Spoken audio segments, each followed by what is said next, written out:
Ah, a beautiful, peaceful field of flowers, perfect for a nice stroll. Nope, just kidding. A warrior named Jin Gang steps forward, shrouded in a terrifying aura, his eyes glowing with pure, unadulterated rage. He begins a slow, ominous march toward a massive fortress, and you can just feel the dread seeping into the air. The guards on the wall spot him and immediately freak out. One screams, "The demon Jin Gang has appeared. Hurry and inform the Miram Alliance leader." But before they can even move, a powerful voice booms directly into their minds.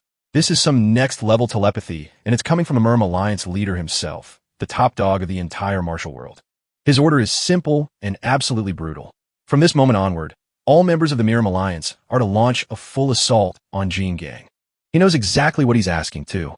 He tells them, "I know this order means your deaths, but someone must stop that demon. Sacrifice your lives for the sake of the generations to come." Bro is sending them to be cannon fodder. Hearing their leader words, the soldiers steel their resolve, their hands gripping their weapons so tight their knuckles turn white. With a unified, deafening roar, they accept their fate. At your command, their captain rallies them for the suicide charge. "Fear not death. Our names will become the song of the martial world for 10,000 years. No matter how much of a demon he is, he's still human. If we all join forces, we can kill him." Famous last words, buddy. With a final battle cry, the entire army descends on their target. But Jin Gang doesn't even flinch. He just stands there completely still like he's waiting for them. Then he finally looks up, and his eyes erupt with furious crimson energy. In a single instant, his aura explodes outwards, blasting every soldier back and shattering their weapons like they were made of glass. One of the survivors can't even process what happened. Their army had peak-level masters, and they couldn't even get close to him. But he realizes something even worse. With every single person Jin Gang kills, his inner energy grows even stronger. Jin Gang lets out a monstrous roar and unleashes another devastating wave of power, literally disintegrating the Alliance members. Meanwhile, back in the command room, an advisor is desperately screaming at the Alliance leader. "We have to order a retreat." He drops an absolute bombshell.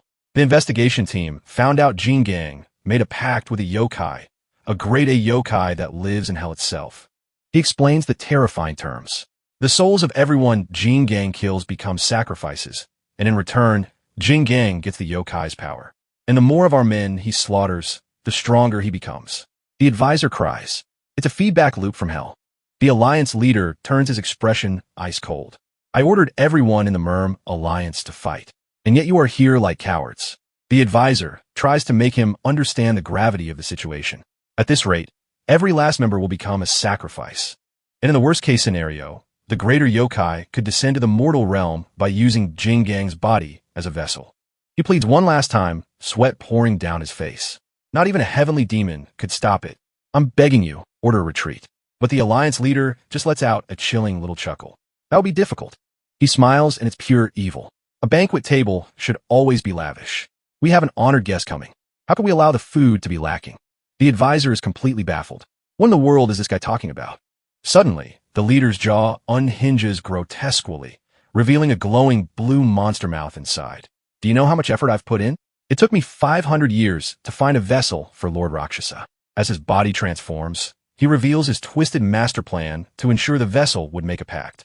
"I exterminated his entire clan, leaving him with nothing but hatred. I ensured he experienced endless despair. Also, he could contain Lord Rakshasa within himself. And with that, he becomes a giant blue serpent." The advisors reel back in absolute horror. An Amugi one screams, "What have you done to the Alliance leader?" The Amugi lets out a guttural hiss, its voice dripping with contempt. "Look at these disloyal fools." It then spews a torrent of glowing blue liquid that melts a massive crater straight through the stone floor. It reveals the final horrifying truth. The Alliance leaders you followed for decades was an Amugi all along. Just then, an interruption. A pair of bare feet step towards it. The Amugi just stares. This is a yokai that is so hard to encounter even in hell itself. This is the three-eyed Lord Rakshasa, a being who only reveals his third eye when he is fully descended into a vessel. And there he is. Jin Gang, now fully possessed, stands with his new third eye glowing ominously on his forehead. The Amugi immediately lowers its massive head in reverence. "I am your loyal servant, Lord Rakshasa. Please use me as your hands and feet.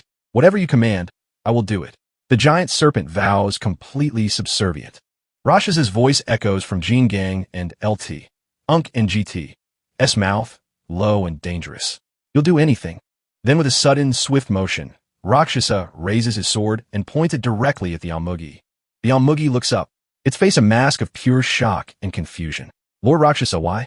But then a single tear streams down Jin Gang and LT, Unk and GT's face. His true consciousness surfaces. I lost my wife, my daughter, my entire clan. With tears of sorrow and vengeance streaming down his face. Jang glares. I sold my soul to a yokai, all for the sole purpose of killing you. The ultimate Ono reverse card has just been played. The giant snake monster is in utter disbelief. It just can't comprehend what's happening. How can it be that you still have a soul inside you? It roars just as Jing Gang's blade slices clean through its massive body. With one devastating swing, powered by a lifetime of pain and a deal with a demon, Jing Gang's revenge is complete. At last, he thinks to himself, his hand finally resting on the hilt of his sword. His entire life has led to this single moment. His lifelong mission is finally done. He flashes back to the moment that started it all, holding his dying family in his arms as their home burned around them. Everything is over. He thinks the pain just as raw as it was on that day. Standing before the crumbling remains of his nemesis, Jing Gang looks out over the destruction he caused, finally at peace. But a voice echoes in his mind. Congratulations on your revenge. Jing Gang looks up completely confused. It's Lord Rakshasa, the yokai possessing him. He's impressed, but now it's time to collect. As per our contract, the time has come for you to offer your body.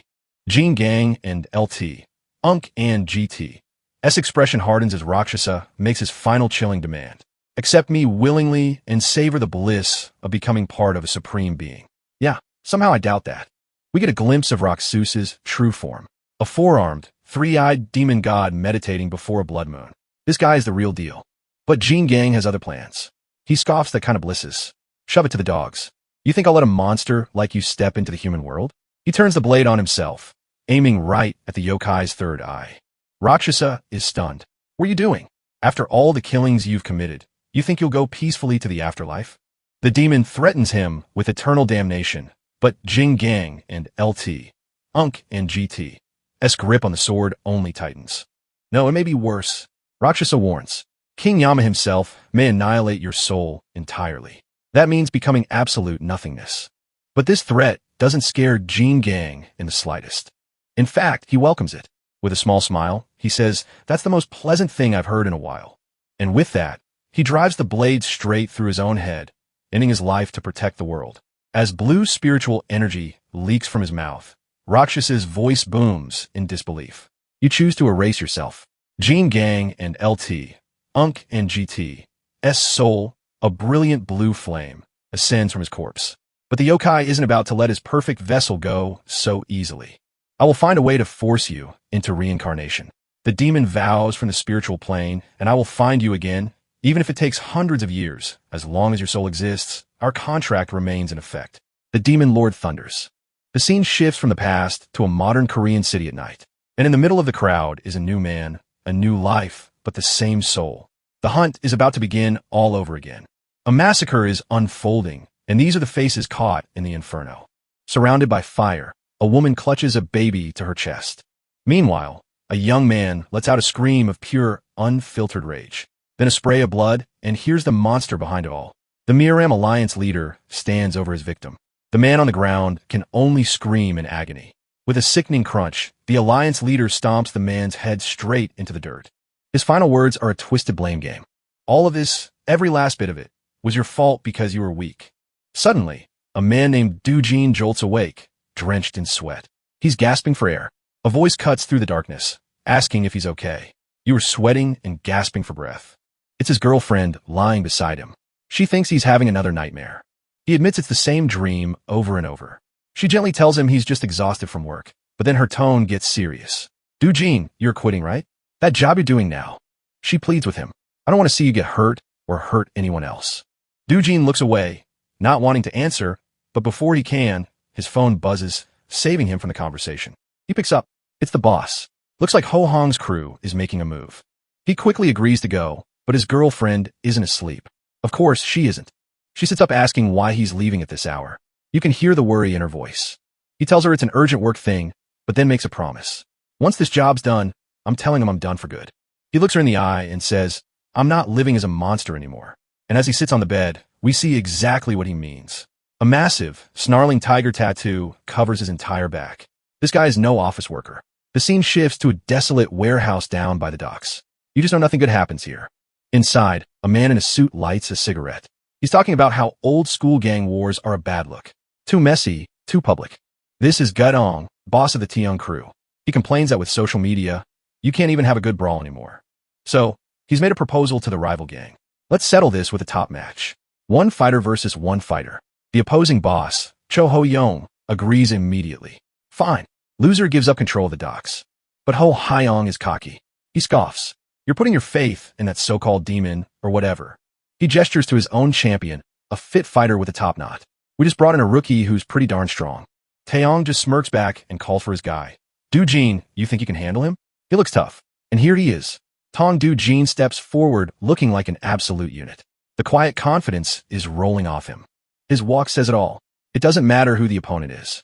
He's here to end this. The enemy crew starts whispering. They can't believe this is the infamous demon. He looks younger than the legends say. Another one whispers the rumor he put 10 Beckham guys in a hospital by himself. But Ho Hong's fighter isn't impressed. He smirks, calling the demon of Taeyong pathetic. The rookie thinks to himself that these street thugs are all talk. A huge mistake. He unleashes a flurry of professional strikes. Thinking about his past as a pro fighter. This guy has real skill. His strategy is simple boxing. Shake the top and the bottom falls apart. He lands a solid body blow. Then he grabs Do-jin's head and drives a brutal knee right in his face. It's over, the rookie declares, locking Do-jin in a standing rear. Naked choke that looks tight. He's taunting him now, saying he'll teach him how to fight for real at his gym. Big talk for a guy in a warehouse. But Do-jin, who is barely even fazed by the chokehold, just calmly replies, appreciate it, but I hate gym floors. He grabs the rookie's arm with a grip of steel. Matt's always weak of foot sweat, and they're way too damn soft. And in an insane reversal, Do-jin flips the rookie over his shoulder and slams him head first into the concrete. The rookie is completely stunned. Do-jin looms over him, ready to unleash some serious ground and pound. The rookie throws up a guard, but it's useless. Do-jin's punch smashes right through it and connects with his gut. You can literally see the soul leaving his body. The rookie's face is a mess of pain and regret. Do-jin grabs him by his top knot and just starts viciously slamming his head into the concrete again and again. Across the room, Do-jin's boss, Gut, just smiles. He knows this fight is already won. The rival boss, Choi Ho-young, is in total disbelief. His man complains that their pro fighter just got demolished, but Choi shuts him down fast. It's over, you idiot. You think we shave our heads for fashion? Meanwhile, the beatdown continues. The rookie fighter is pinned, completely helpless under Do-jin's relentless assault. He can't believe it. He's a pro fighter, but he can't do a single thing against this absolute monster. Every move he tries to make is instantly countered by overwhelming, crushing force. There is no escape. Do-jin lifts his head one more time and smashes it back into the concrete with a sickening thud. The impacts keep coming until the rookie is just a bloody, motionless heap on the floor. Jun raises his fist for the final blow, but he freezes. The battered fighter is weakly begging him to wait. And in that moment, he remembers his girlfriend's words. Her plea for him to stop hurting people. His fist stops just inches from the man's skull. He showed mercy. It's over. Do-jin announces, standing up. His boss, Taeyong, claps, congratulating him on a job well done. Taeyong declares their victory, and the docks are now theirs. Eugene thinks to himself that his old life is finally over. No more fighting. From now on, he's going to live a normal life. But just as he makes that vow, a strange presence washes over him. He hears a whisper. It's here. Jing Gang's reincarnation is here. The voice echoes inside his head. But before we can process that, Cho Ho-hung grinds his shoe onto the rookie's head. Over. He's still breathing. He gets right in Do-jin's face, saying, this isn't a sport. For gangsters, a fight only ends when someone stops breathing for good. If you don't kill him, you're not getting the docks. Troy threatens, trying to call his bluff. But Do-jin just ignores him. He's got this blank stare like his brain is millions of miles away. Choi is stunned. When someone talks, you answer, but Do-jin still doesn't answer, and he gets furious. You think you can ignore me? He snarls, pulling a knife. How about I got you right here? But before the blade can even get close, Taeyong calmly says, the only reason he's not answering is because you're spouting nonsense, mister. Joy. Gujuin's boss, Taeyong, smoothly intervenes, holding his own blade to Choi's face. And GT, stop embarrassing yourself. Let's finish this. Like gentlemen. And GT. Choi scoffs at the idea of being a gentleman, but Taeyong just puts an arm around Dojun, reminding Choi who started the trash talk, but Dojin isn't even paying attention to them. He looks off to the side and mutters, you seriously can't see that. Taeyong es totally confused. What are you talking about? In Dojin's eye, we see the reflection of a blue fire and then it appears. A swirling orb of blue flame materializes in the air right behind him. Dojin just stares in shock. Blue? What? Taeyong asks while Dojun wonders what the heck this thing is. It appeared from nowhere and he finds himself frozen, pinned down by an invisible force like he's trapped in a nightmare. A voice echoes in his mind. Reincarnation of Jin Gang. It's time to honor the contract. And then the blue flame lunges forward, shooting directly down Dojin's throat. He doubles over, choking as his boss watches in total alarm. The flame. Dojin gasps. It's going inside me. His mind is suddenly flooded with images from another life. A life filled with tragedy and loss. He's overwhelmed by an ancient sorrow, the feeling that it was all his fault, that he was too weak to protect his family. The memories keep coming, showing his past self weeping over a fallen, loved one amidst a sea of fire. A voice cuts through his despair, asking a simple, tempting question. Do you want revenge? The mysterious entity offers him a deal, and I'll lend you my strength. As his past self looks at the spectral flame, it makes its demand. Make a pact with me. Kneeling among the bodies of his fallen clan, the flame asks for a price. Offer me a sacrifice. He realizes this was their plan all along. Bring him to the edge of despair enough to want to make a pact with the demon. His fists tremble with rage as he comes to a decision. Fine. With blood streaming from his eyes, he accepts the terms. I'll give you a sacrifice.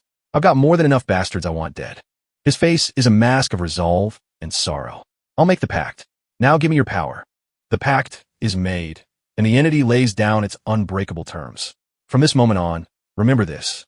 Even if your body rots away, as long as your soul exists, this pact will last forever. You are my eternal servant. The vision ends, and back in the present, Dojin erupts in a column of agonizing blue flame, letting out a horrific scream. As he's being consumed, the voice returns with a final chilling declaration. You are no longer human. You are a monster. Dojin is engulfed in ethereal blue flames, letting out a soul-shattering scream as a mysterious voice invades his mind. The voice declares that a contract has been made, sealing his fate forever. We see a flashback to Jin Gang as the entity lays out the insane terms. Anything that dies by his hand, from an insect to a literal god, becomes an offering to him. Blood streams from his eyes as he realizes the horrific price of this deal. In exchange for these grim offerings, the being promises him its own power. The power of the tyrant demon star feared by all beings. And that power manifests as a terrifying demonic figure with glowing red eyes, just radiating raw energy. But of course, there's a catch. The entity adds a chilling warning. The moment its power overloads him, he'll become just another offering on the pile. Talk about a raw deal. Dojin snaps back to reality, gasping and crying, totally bewildered by what he just saw. He has no idea what that vision was. He looks down at his trembling hands, trying to process the impossible experience. He can still feel the phantom pain, swearing his entire body was just on fire. But he has no time to think. Suddenly, Cho Ho-young shoves a knife to his neck, sneering that Dojin's completely lost his mind. With surprising calm, Dojin just grabs his wrist, stopping the blade cold. He asks him if he wants to check for himself. Ho-hung, furious, thinking our boy has finally snapped. He suggests they settle the score right here and now. Just as things are about to explode into an all-out war, distant sirens cut through the tension. The police are on their way. Gut steps in smoothly, grabbing Ho-young and LT, Unk and GT's arm. He says the bell just rang, ending the round. Taeyong suggests they call it a day, promising to set up another meeting soon. Ho-hyong is absolutely seething but reluctantly agrees. He growls that they'll meet again soon. He throws one last threat over his shoulder. Next time it's not just for the peer rights, but for their lives. Dojin tries to apologize, but Taeyong just brushes it off. He's more curious about what happened, saying Dojin looked like he'd seen a ghost. Dojin plays it cool, claiming he's just tired and has been having some weird dreams lately. Meanwhile, a shaken Choi Ho-young is in his car wondering how Dojin could be so strong. His phone buzzes with a restricted number. The second he answers, his tough guy act completely vanishes, replaced by pure fear. He stammers out a name, Mr. Ka. He desperately tries to promise he'll get the peer rights back, but the voice on the other end is not impressed, reminding him he can't meet his quota without it. Ho Hyong and LT. Unk and GT. S face goes pale as the caller threatens to cut him off completely. He starts begging for just a little more time. On the other end, the mysterious Mr. K sighs. Annoyed by all the begging, he complains that his ears hurt. Holding a strange cracked orb, he agrees to wait but gives him a terrifying deadline. He has until sunrise, and then we see it. This guy is surrounded by shelves filled with severed human feet. What? He commands Ho Hyong to get the pier under control. The call ends, leaving Ho Young trembling in his car. He can only whisper that this guy is a monster. Absolutely terrified, he frantically asks his driver for the exact time of sunrise.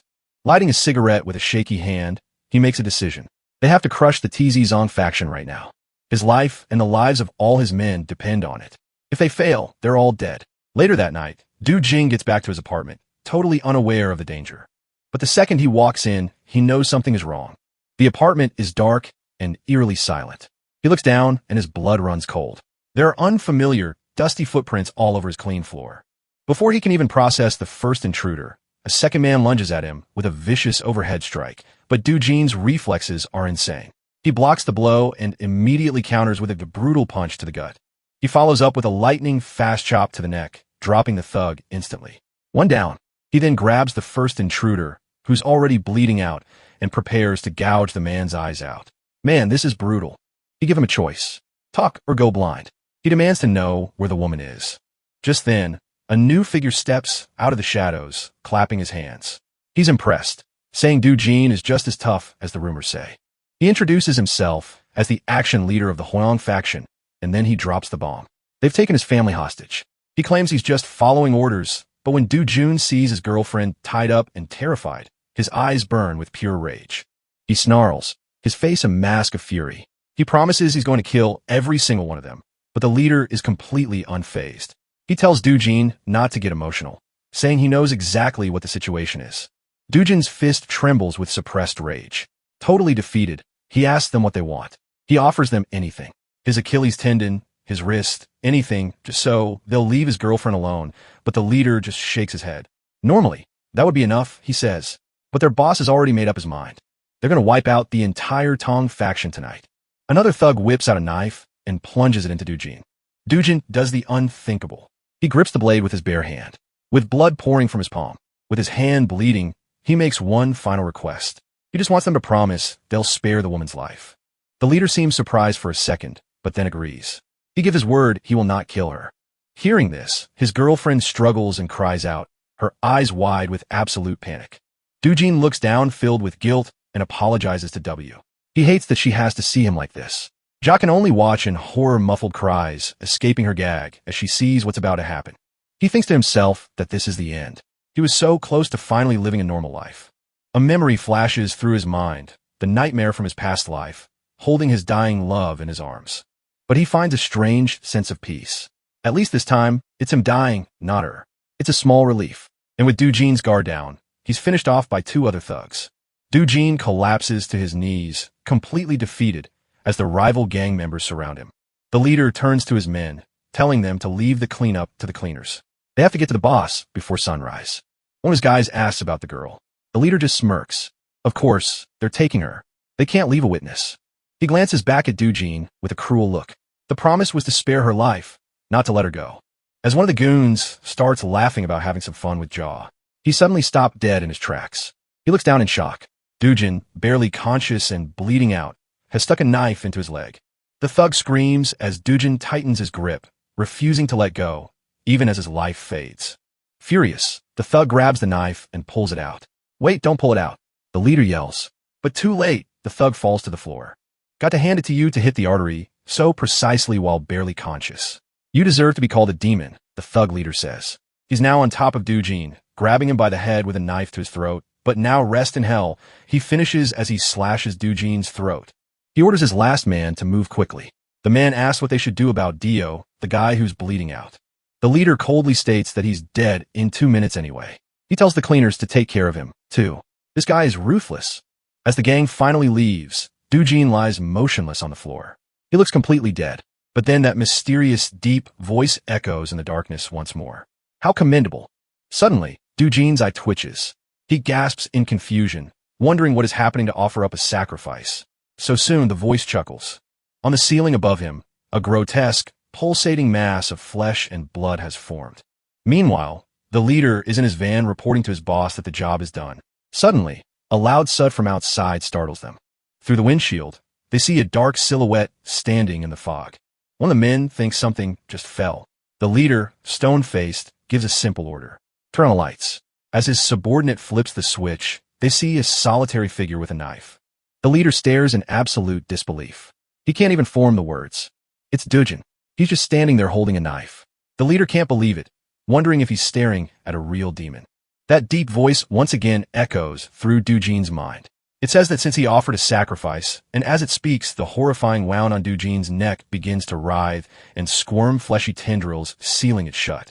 The entity continues its declaration. As per the contract, it will now give him its power. Dujin looks up, the wound now a grotesque scar, and his eyes blaze with an unholy blue light. The pact has been fulfilled. In a forgotten corner of the city, a neon sign cuts through the darkness. Welcome to Terrabar Hex. Inside, we meet our guy Gut settling in for a drink. The mysterious bartender already knows his order. Taeyong jokes about how the place is always a ghost town. He is genuinely amazed she has not gone out of business yet, but she just smiles, saying her business thrives on and GT. People like him who trust in the cards. And GT. He scoffs, asking if she is calling him superstitious. She plays it cool, calling him a valued regular as she pours his drink. But Tong gets real for a second. He started coming here for kicks, but her readings have been 100% accurate every single time. She is super humble about it though, just says he is a capable guy who has had a streak of good luck with the cards. He tells her to just take the compliment, teasing that her modesty is probably scaring away customers. Then she slides a deck onto the bar. She says readings are best when they're just for fun and asks if he is feeling lucky. He is like, for fun, huh? And goes for it, picking out 3 cards from spread. And just like that, the mood completely shifts. The bartender's playful smile is gone, replaced by a dead serious look. Taeyong immediately clocks the change in atmosphere. He asks, whoa, what is with that look? She flips the first card, the past. It represents victory. Okay, good start. Next up is the present, the star. It means he is still winning, totally fulfilled. Bro is living his best life. But then she picks up the final card, the future. And you can just feel the tension. She tells him it means change. Because of all his wins, a massive change is coming his way. Taeyong is totally relieved. He says, just change? I was expecting something way worse. But her face goes dark. She warns him that the tower card has another much darker meaning. Her voice drops to a whisper. It can mean change, or it can also mean ruin.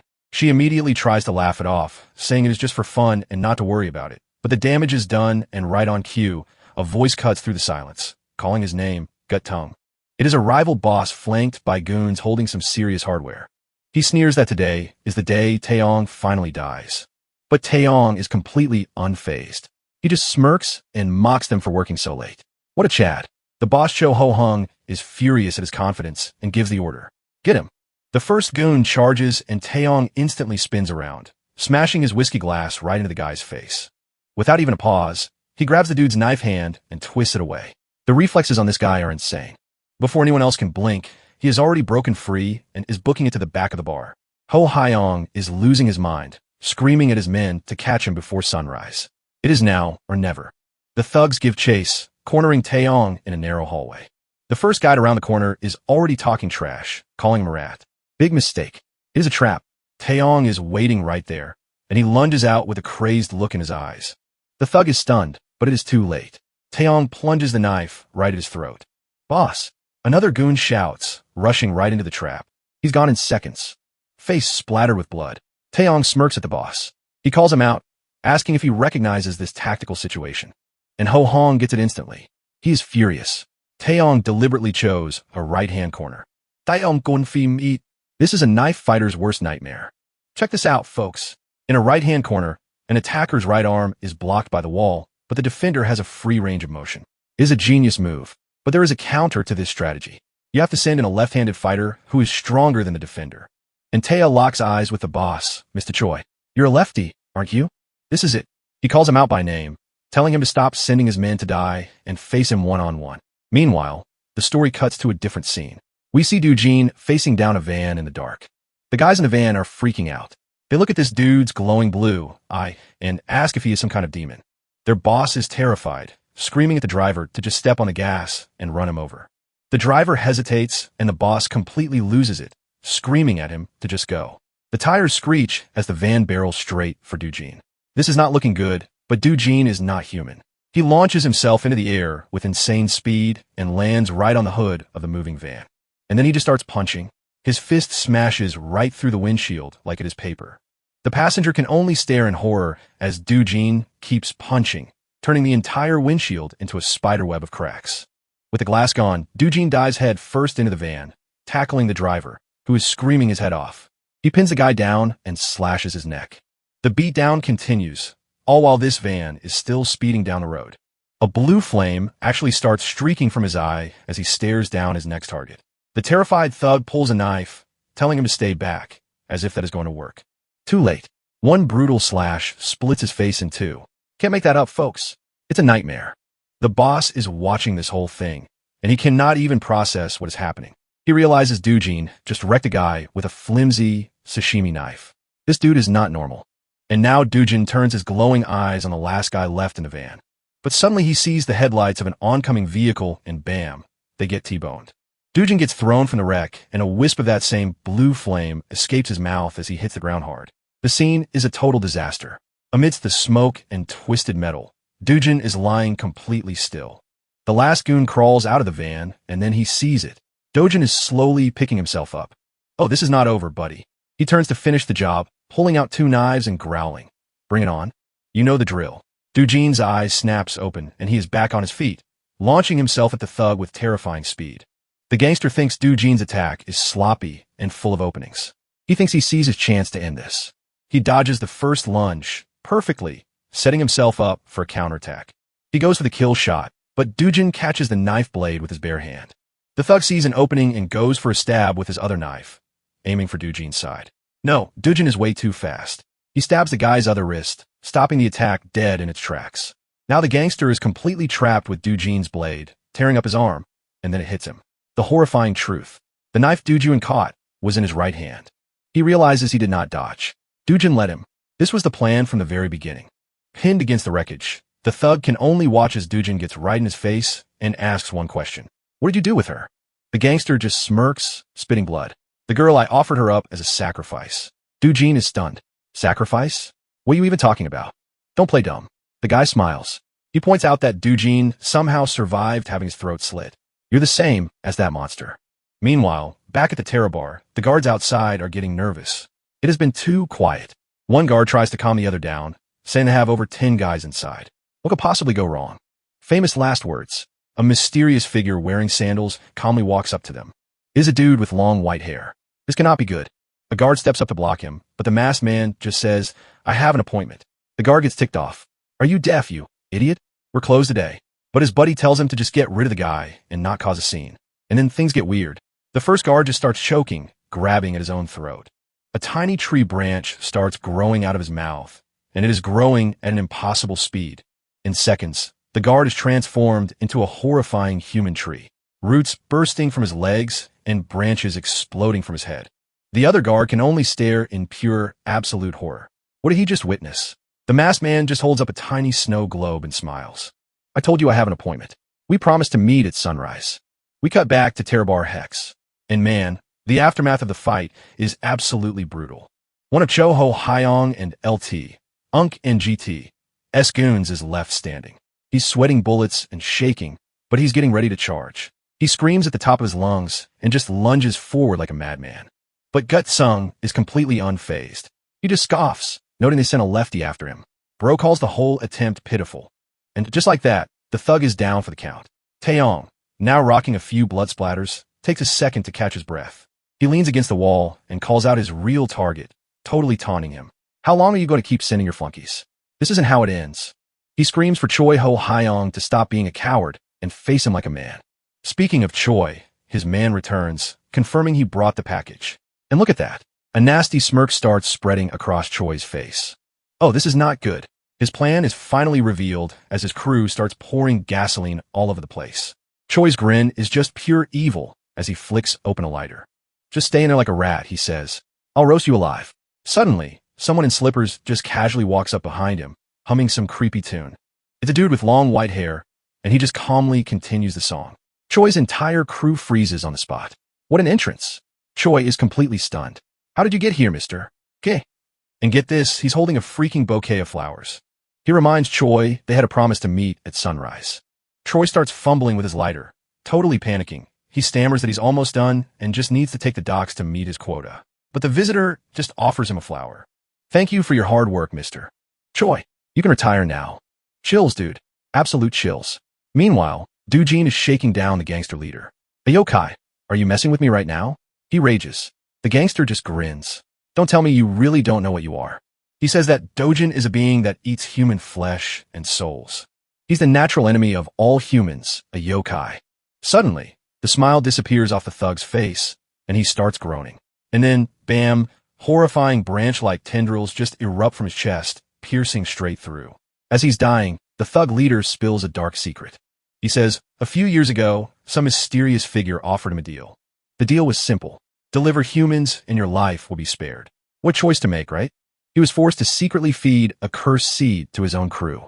A deal their boss accepted like a total fool, completely blind to what would happen. With his final breath, he tells Dojin to find Gut as his body is violently yanked upwards and transforms into a massive tree.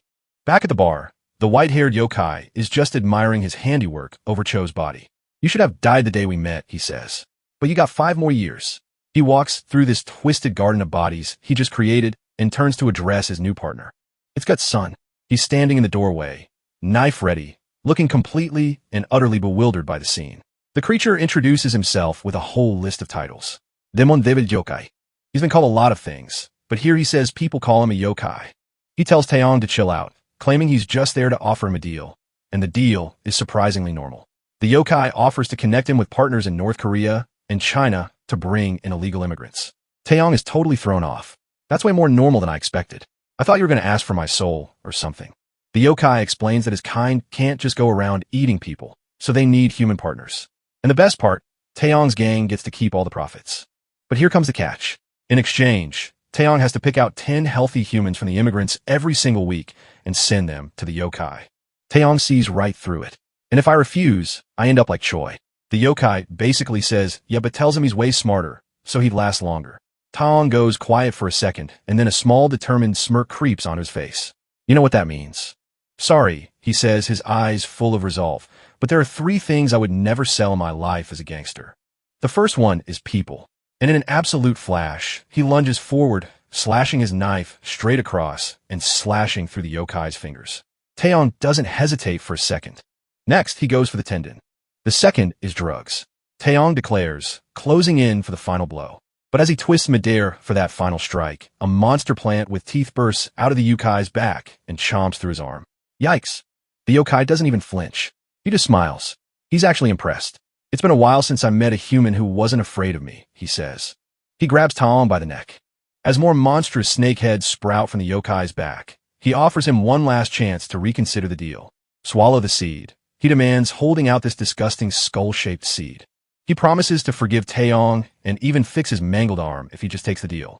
But instead of giving in, Taeyong just starts laughing. Our boy is an absolute madman. The yokai is amused. Why are you laughing? He asks. With his one free hand, Taeyong pulls out a very familiar lighter and flicks it open. He smirks, realizing that old Mr. Choi ended up being useful for something after all. He lets the lighter fall, and the entire room, which is soaked in alcohol, erupts into a massive inferno. As the flames swallow him whole, Taeyong gives one last defiant shout. The third thing I'd never sell, even if I die, is myself. I refuse to live like a coward. What a Chad. Engulfed in flames, Taeyong is not backing down, vowing he'd rather die than take his twisted deal. Blood splattering his face, he smiles at the monster and declares, I'll never live like a coward. But the yokai bro is completely unfazed by the inferno. In fact, he starts laughing. He thinks this is the funniest thing he's ever seen. Man, that's hilarious to actually set everything on fire. He straight up calls Taeyong an idiot, explaining that a little fire like this won't even scratch him. He taunts him. That bold vow to never be a coward just makes him want to break him even more. The yokai pulls him into a twisted hug, snakes coiling around him. He whispers, you know something? When people get burned at the stake, they don't die from the fire. They suffocate from the smoke first. Then a mouthful of teeth opens and a gnarly tube attaches itself to Taeyong's mouth. Which means as long as you can breathe, You'll suffer for a very, very long time before you die. He leans in, his voice a venomous whisper. You'll feel yourself being cooked completely aware. I can't wait to see your pitiful face begging for death. But suddenly, the yokai's taunts are cut short. He looks up, sensing someone new just entered the burning bar. It's Dojin, standing in the doorway with a fire extinguisher. Is it you? He asks. Are you that monster, or whatever you are? Before the yokai can even react, Dojin unleashes a massive cloud of foam, dousing both him and Taeyong. And he's not done yet. He charges forward, swinging the heavy canister like a freaking club. With a brutal crunch, he smashes the extinguisher right into the side of the yokai's head and unleashes a flurry of punches. Dojin stands over the stunned monster, his face grim. Where is she? He demands. The woman you took as a sacrifice. The yokai, surrounded by his snake army, just smirks. Why would you even want to know that? He scoffs. You're going to die anyway. But before he can finish, Dojin goes absolutely feral and sinks his teeth into the yokai's arm. The yokai looks genuinely shocked by this. Hey, what in the world? So, you were one of us all along? Then, a brilliant blue flame erupts from Dojin's eye as he snarls. But you don't even look like one, the yokai says. Are you trying to steal my sacrifice? Monsters these days are useless. You're so weak, you can't even tell if your opponent's stronger. Stop living in shame and just die, he sneers. But suddenly, a weird humming sound fills the air. The yokai suddenly stops, feeling something in his pocket. He pulls out the rock he was carrying, and it's glowing like crazy and vibrating in his hand. The bead is resonating. His eyes go wide with shock. That means somewhere near this bead, there's a link to hell. He holds the bead up, a greedy smile spreading across his face. And GT, this is huge. And GT. Not once in 300 years has this ever happened. He violently knocks Dojin out cold. Oh, looks like you got better backup than I thought. Seeing this massive opportunity, he decides to spare Dojin. I'll let you live for today. He scoffs at the unconscious man, wondering why hell would deal with someone so weak. I've always wanted to meet someone straight from hell itself. He muses as he plucks a shrunken head from the tree. And I'm sure I could do anything better than him. So, he makes a sales pitch to the powers that be. If you're watching, call me anytime, he smirks. Meanwhile, across town, a truck screeches to a halt in front of a massive, sketchy-looking warehouse. One of the gangsters surveys the scene, thinking it's a weird place for a hideout. It's way too big and noticeable for their usual shady business.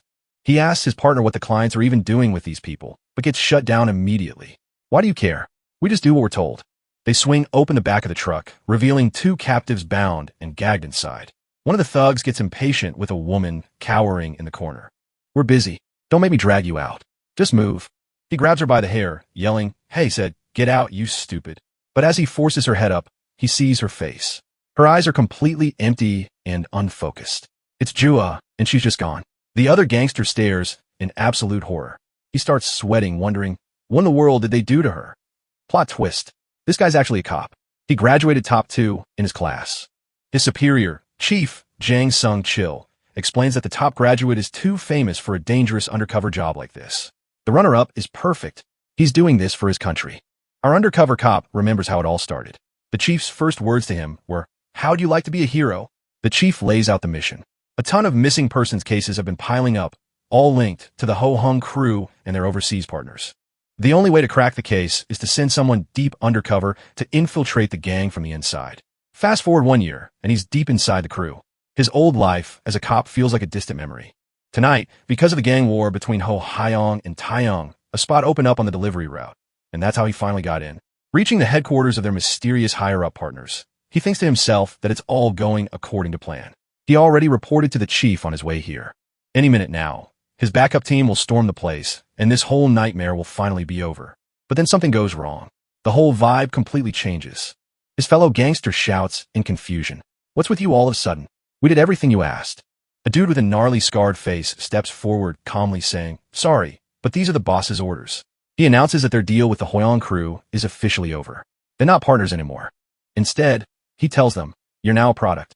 What the heck? The scarred man looks at him with pity. You know fighting is pointless. Just accept it.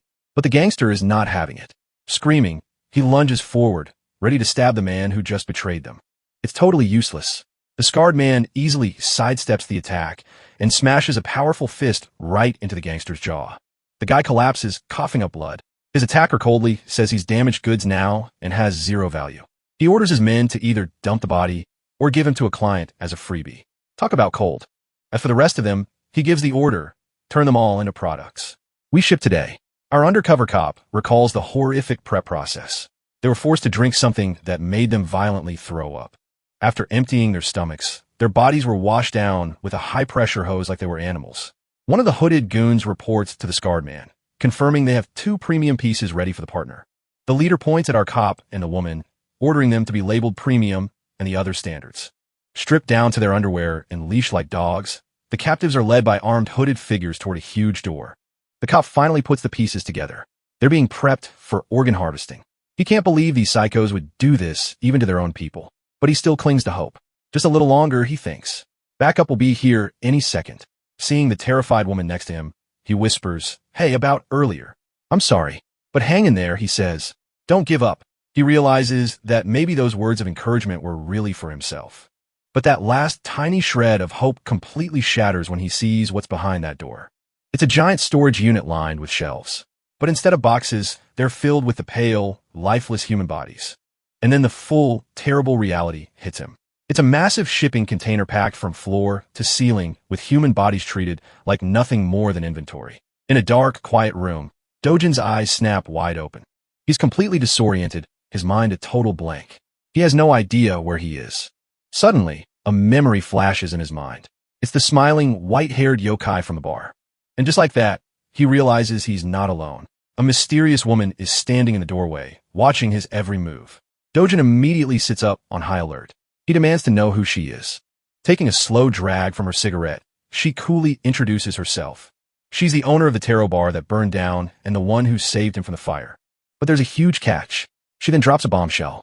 She hunts yokai just like him. She's an exorcist. Jokai. Dojin grits his teeth. He remembers the other yokai calling him the exact same thing. He explodes in frustration, shouting, "What is everyone talking about? Meh, jokai. Shut up. I'll let you live because you might be useful," she mutters.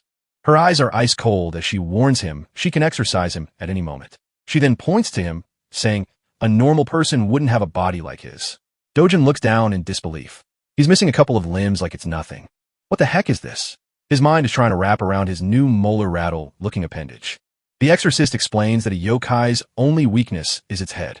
Their bodies can regenerate from almost any injury, even a pierced heart. With a smirk, she compares his regeneration to a simple bug. Ouch! Dojin forces himself to calm down and asks the one question that matters. And let me ask one thing. What exactly is a yokai? She explains that yokai are dangerous spirits that steal human bodies, hiding among us and living in plain sight. Meanwhile, we cut to a completely different nightmare. Undercover cop gang Min is trapped in a shipping container, watching in horror as people are kept in shelves. Suddenly, a hooded figure walks up and jabs the captive in front of him in the neck with some kind of strange device.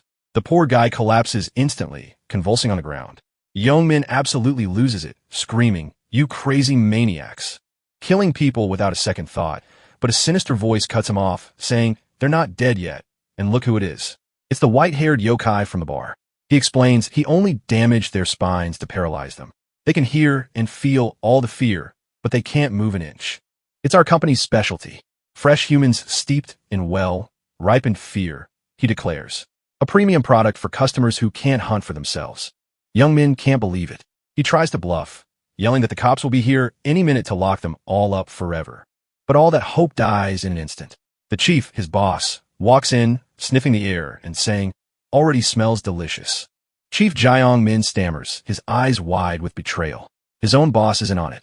The chief just gives him a condescending smile.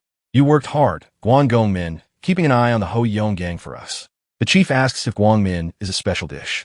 The yokai just grins and asks, "That's right. Should I wrap him up for you?" "No," the yokai replies, loosening his tie. "I'll eat here. I'm very hungry." Young Min can only watch in absolute terror as the chief undresses. "Wait, what?" His voice trembling, he asks, "Chief, what are you doing right now?"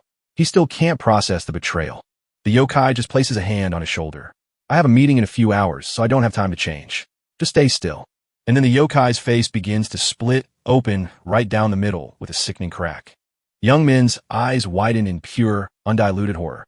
As the transformation continues, a grotesque, flower-like mouth full of eyes bursts from the yokai's face, looming over him. It cackles. Yes, that's it. Such a sweet scent. Gyeong Min's fear. Back with Dojin. He's trying to process this insane new reality. So, they blend in with humans and they eat people. That's right. The exorcist confirms.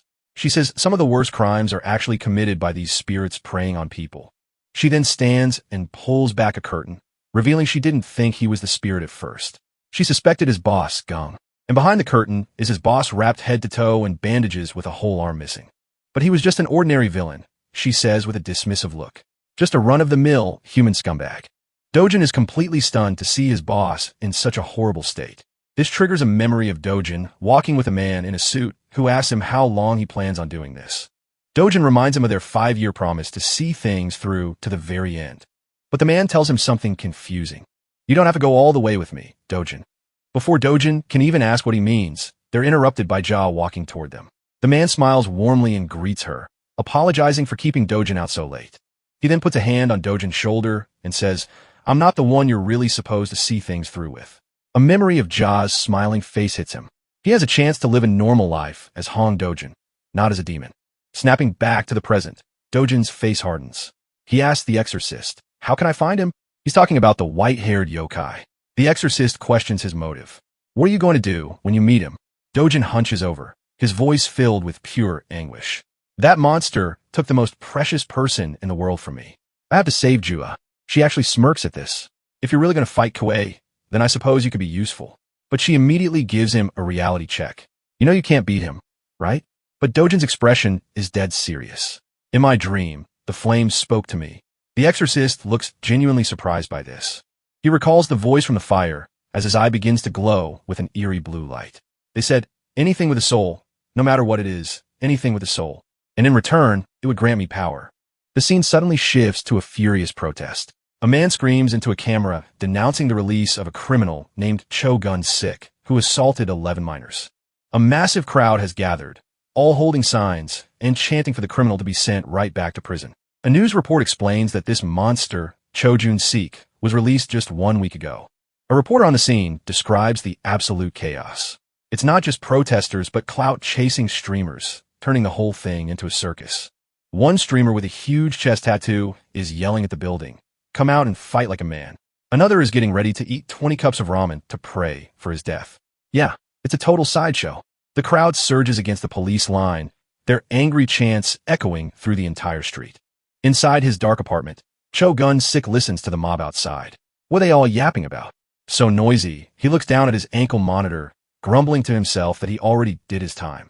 Peeking through the curtains, a sinister thought crosses his mind. Maybe I should just kill them all. But then a floorboard cacks behind him. His eyes snap, wide with surprise.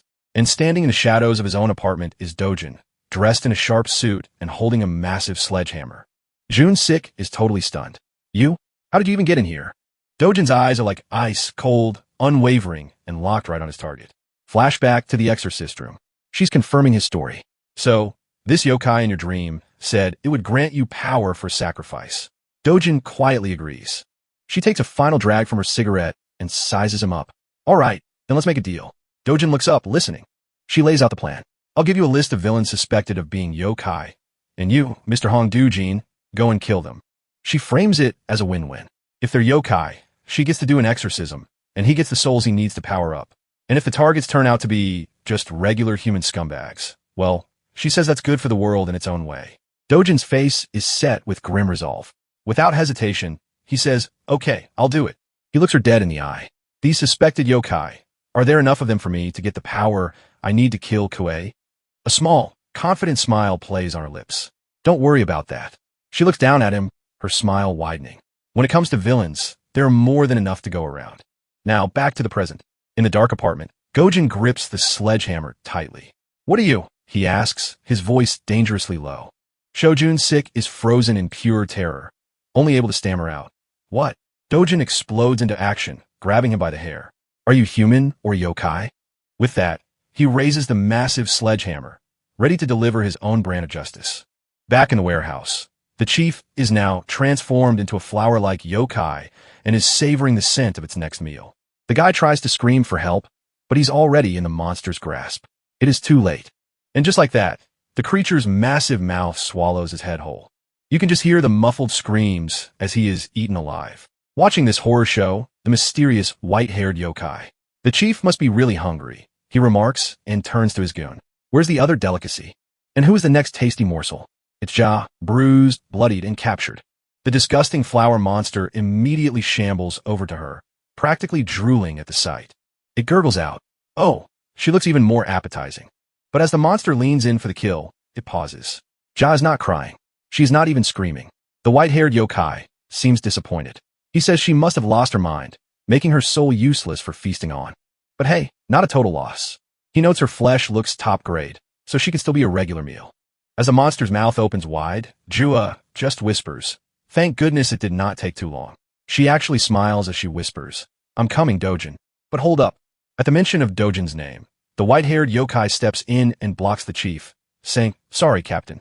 I will prepare another special delicacy for you instead. This one's not for sale." The chief is furious. "What are you doing? Interrupting a meal? I like this human. I want to eat her right now." But white-haired dude just calmly tells it to chill out and wait a little longer. He promises another special delicacy for tomorrow, gesturing to a cage packed with other victims. The monster is not having it. It throws a tantrum, screaming, "I'm hungry now. Don't forget who makes it easy for you to run this business. Don't ignore me." It shrieks. "Big mistake, buddy." The white-haired yokai grabs its mouth. "You're just a half-wit scarecrow monster who can't even feed on his own. So calm yourself," he says menacingly. The monster instantly freezes up, sweating bullets. "My apologies. I got carried away." It knows it messed up. The master completely ignores it and turns to his other subordinate. "Durang, prepare another special delicacy for the captain by tomorrow." Durang just bows his head. "Yes, understood." The master then looks back at Jua with a smirk. "And as for this one, she's off the market." He knows exactly what is up. Looks like her boyfriend's desperately searching for her. He chuckles. Meanwhile, Dojin is checking out his new powers. He watches in awe as his hand rises and heals itself instantly. He clenches his fist, a look of pure determination on his face. This new body is a game share. The exorcist explains the rules. As long as a yokai's head is intact, they can regenerate from almost anything. Dojin gets it instantly. "So, I just have to crush their head from now on, right?" The exorcist smiles. He's a quick learner. She then drops some more essential knowledge. Monsters have two ways of feeding on humans. One is literally eating human flesh for their appetite, and the other is using fear to consume the soul, what they call a soul feast. Sojin looks confused by that. She explains that monsters can literally absorb the souls of any human who fears them. "And you still have a human soul," she warns him. "So whatever you do, never let them scare you." And with that lesson, we are back in the action. Dojin has his first target by the hair, asking, "What are you, human or monster?" The guy is absolutely terrified, pleading, "What is with you? Why are you acting like this?" Dojin does not say a word. He just brings the sledgehammer down with brutal, crushing force. He stands over the bloody mess, his face completely splattered with gore. Mission complete. Or is it? His phone buzzes. It is a call from Gon the Exorcist. He answers, hammer still dripping. "It's done. Just a human," he reports flatly. She asks if he's sure the guy is dead. "Check, Dojin," says Skull Split. But John is not convinced. "Yeah, but how can you be sure that you got the real head?" "Oh." And right on cue, a hand grabs Dojin's head from behind. He gets launched across the room, smashing straight through a door. The dead guy gets back up, his body twisting and contorting in a totally unnatural way. Man, this is nightmare fuel. He flips through the air and lands right on Dojin's chest, pinning him to the floor. Dojin is about to slam the hammer when a foot comes crashing down, pinning his hand to the floor. The guy grins through his pulp face. "You're not like the others. Are you an exorcist?" Its foot, now contorting into a grotesque shape, stomps down hard on Dojin's hand. The yokai starts complaining. "It is always like this. You cannot catch the high-level monsters. So, you come after low-level guys like me. But you think I'm going to lose to a rookie who cannot even find the right head." It taunts, and then it transforms. It morphs into a grotesque, spider-like beast with a massive body. "Are you frozen after seeing my true form?" The monster drools as it leans in close. "Fine, even better. I'm tired of holding back anyway." But just as it opens its mouth to feast, Dojin's hand shoots up and stabs its eye. The monster screams out in pain, and Dojin kicks the massive monster clean off of him. He gets to his feet, hammer in hand, and casually says, "You talk too much. Anyway, I think I'm sure this time." And he smashes it right into the yokai's newly formed face. The monster stumbles back, spitting blood in disbelief. "But you are just a human." Totally enraged, it swings wildly, screaming, "How dare you!" But Dojin easily dodges, and a cold realization dawns on him as he watches it move. This thing might have brute strength, but it has never been in a real fight. It is just a total amateur. The yokai is getting more and more frustrated, gritting its teeth in pure anger. Finally, the beast gets its hands on him, trapping Dojin in a crushing bear hug. Got you, you rat. It squeezes tighter, taunting him. Let's see you swing that hammer now.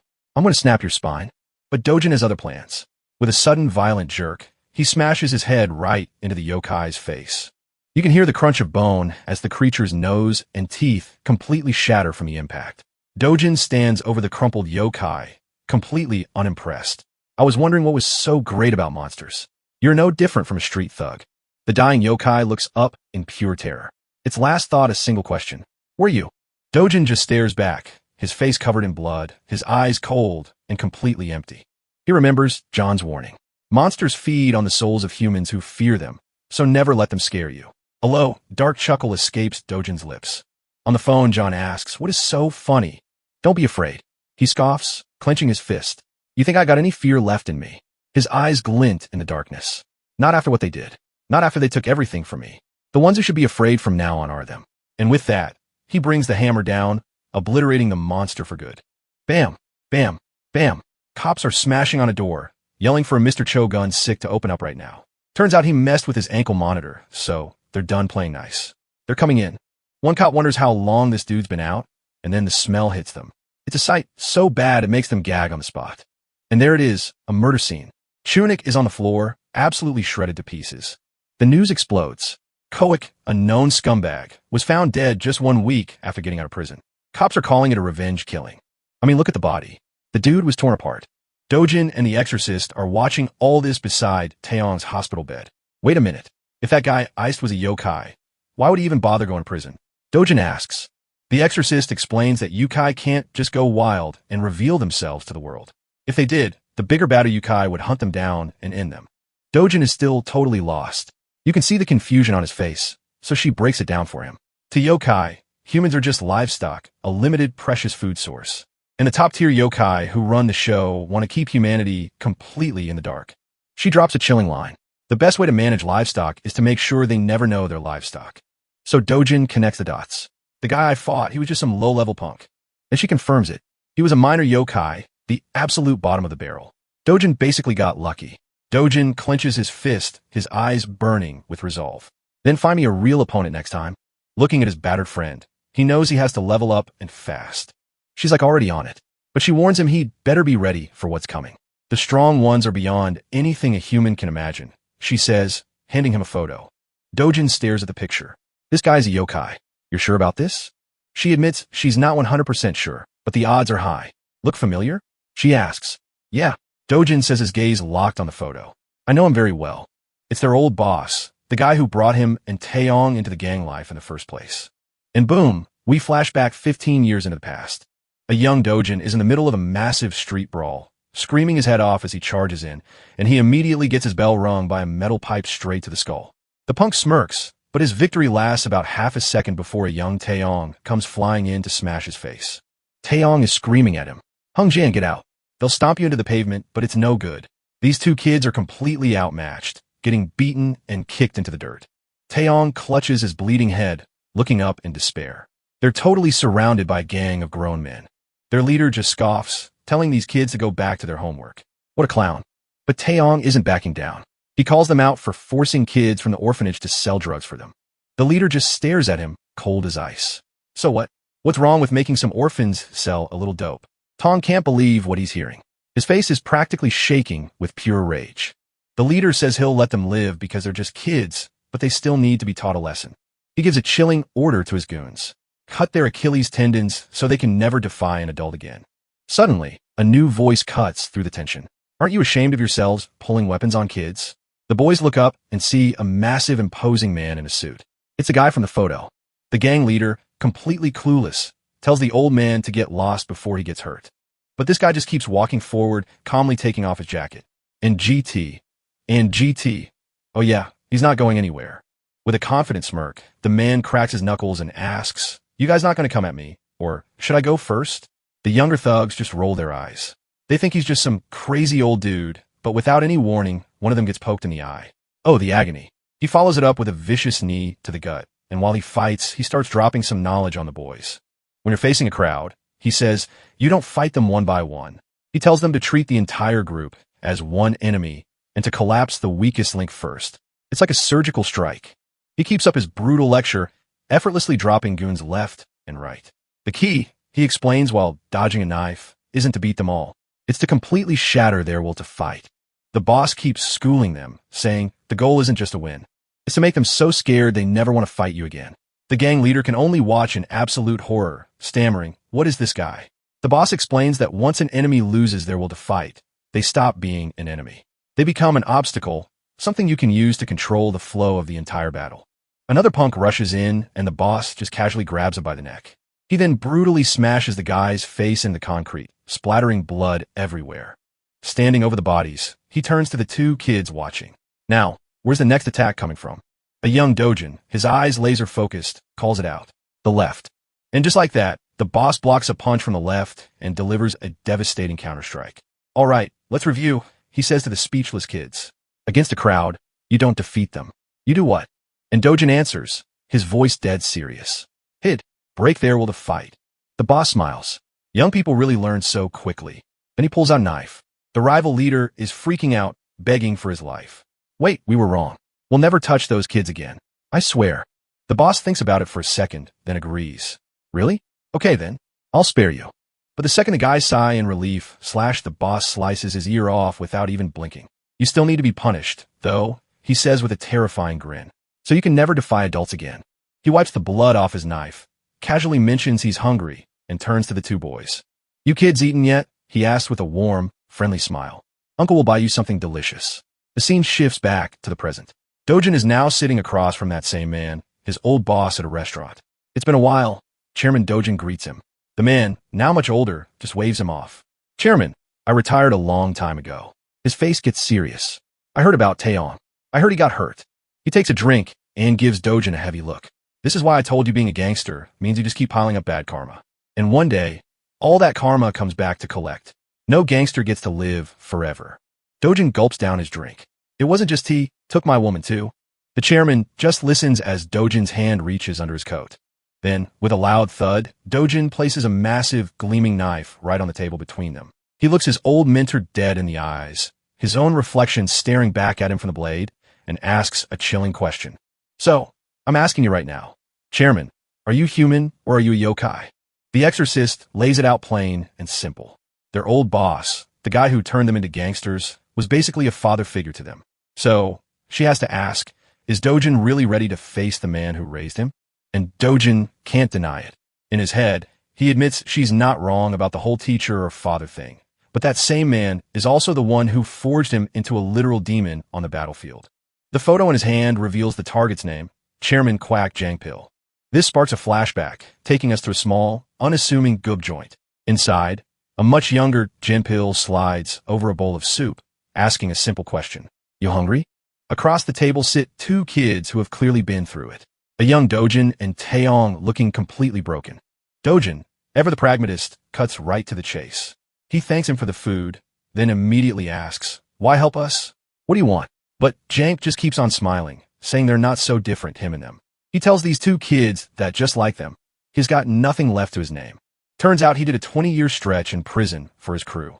And when he finally got out, everything he built was gone. His organization, his buddies, even the woman he loved, all of it vanished. So, he came up with a new plan. Find guys just like him. Guys with absolutely nothing to lose and claw their way straight to the top. And as Dojin recalls, the chairman taught them everything. First lesson, how to throw a punch. Next, he taught them the brutal efficiency of a knife. And most importantly, he taught them how to think and how to put their enemies down for good.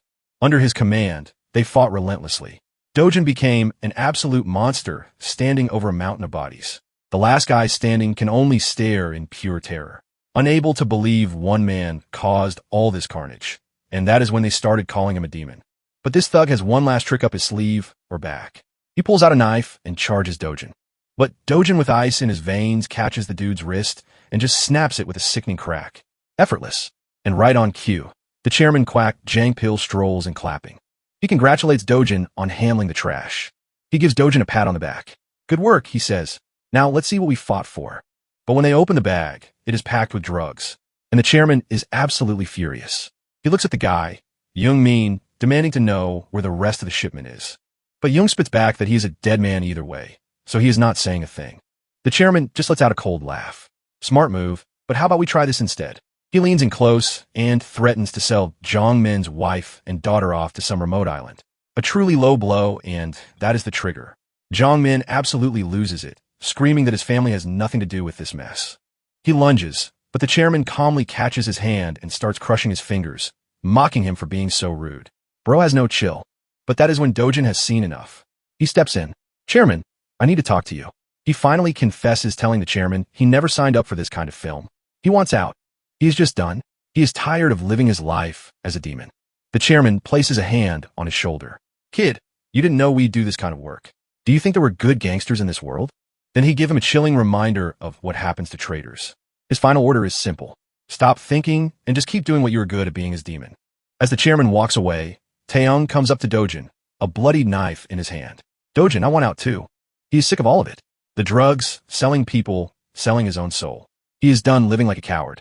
But both of them know the grim truth. There's only one way to truly quit this life. Back in the present, Dojin stares down his old boss, the memories of their brutal past reflecting in his eyes. And he finally asks the question that has been burning inside him. Tell me, chairman, are you human or are you a yokai? The chairman just laughs it off, calling it nonsense. But Dojin's stare does not waver. He is not buying it. He points out the one critical detail the chairman missed when you walked in here. Your limp was gone, and Dojin would know. After all, he and Taeyong are the ones who crippled him in the first place. When they retired him, the chairman just takes a calm sip of his drink. That is right, he says. 5 years ago already. 5 years since some puppies got too big for their britches and bit the hand that fed them. The memory flashes in Dojin's mind, his face beaten and bloody, but his eyes burning with pure defiance. We flash back again 5 years ago. The chairman is on the floor, bleeding out. He scoffs that he raised them well for a couple of kids who used to wet their pants. He looks up at his 2-star pupils and just laughs, saying after everything he did for them, they stabbed him in the back. Tasang spits back that it is the chairman's own fault for being too stupid to see it coming. He raises a knife, ready to end their former boss right then and there.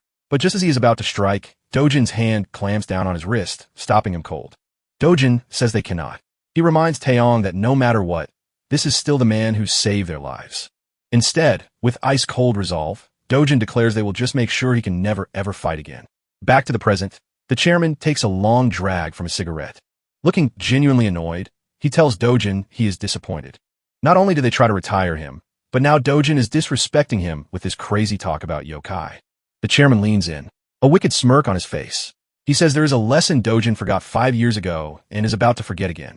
And then bam! With blinding speed, the chairman's fist obliterates the table between them. He roars, "Never show your enemy any mercy."